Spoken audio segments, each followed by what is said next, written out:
I was born and raised in Sandy Springs, and we were members of Temple Sinai.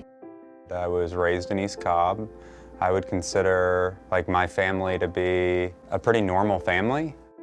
We did Shabbat dinner every Friday night. I did all the fun summer camps at the JCC. I did Sunday school.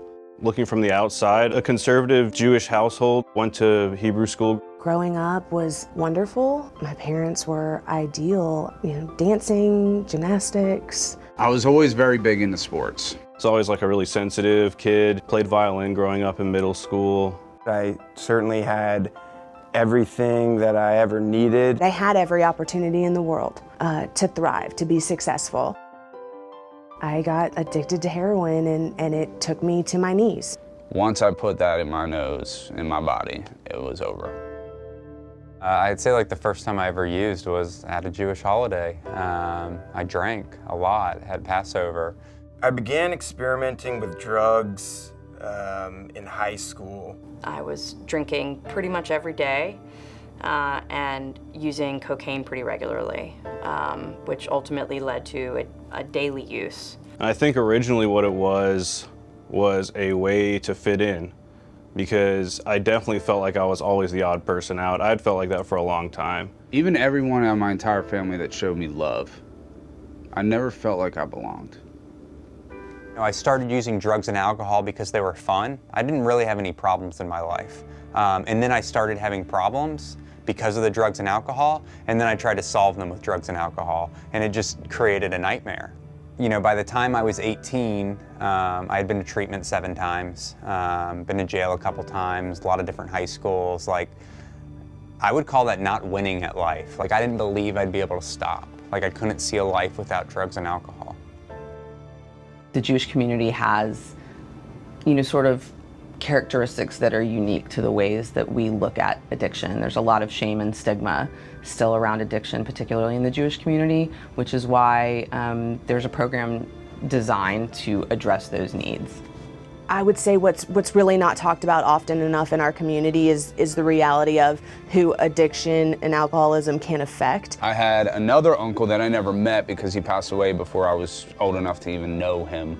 I was told that he had cancer and he died from cancer, only to find out that he died from an overdose. This was pretty much going to be my life, was going in and out of rehabs and kind of just holding on by a thread. I did a lot of really bad things when I was using, but for some reason stealing from my grandma for me was it. It really took, unfortunately, losing close friends who did the things that I did for me to realize that, hey, none of us are invincible. I'd definitely be dead if I didn't have a supportive family.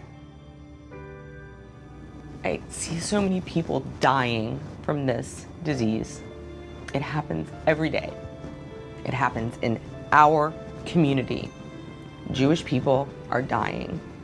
A lot of people are dying, but Jewish people think it's not happening to us, and it is. And I think the Jewish community also just assumes that people have the resources for treatment. And a lot of people don't.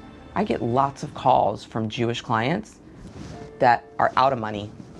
They've drained whatever they had, or maybe they didn't have a lot to start with, or the child, if it's a child, has aged out and they can't be insured anymore. So many different reasons why. And when people don't get the help that they need, they go back out and they kill themselves. Hamza very much is a part of the recovery community and helping in so many different ways. And that's the goal here, is not just to help people get well, but to show people it's possible to recover, that you can get out of this, that you can move on, that you can live a wonderful, fulfilling, happy life. Being able to help somebody find something reputable and that's comfortable for them is a really big gift that we have to offer here. Through my journey in recovery, I was able to get married, have our child, Matthew. None of that would have been possible without recovery. I got engaged this year. I recently was named to the Jewish Times 40 Under 40. I grew in my career, then I ultimately accepted a role as a CEO of a Chamber of Commerce. And then I met my husband, and we had 2 beautiful girls. I'm now working with the Hamza program, so, couldn't be any better. My life today is beyond my wildest dreams. I definitely didn't believe that long-term sobriety was possible for someone like me. When you save a life, you're not just saving one life. You're saving the lives of all the people that they touch as well.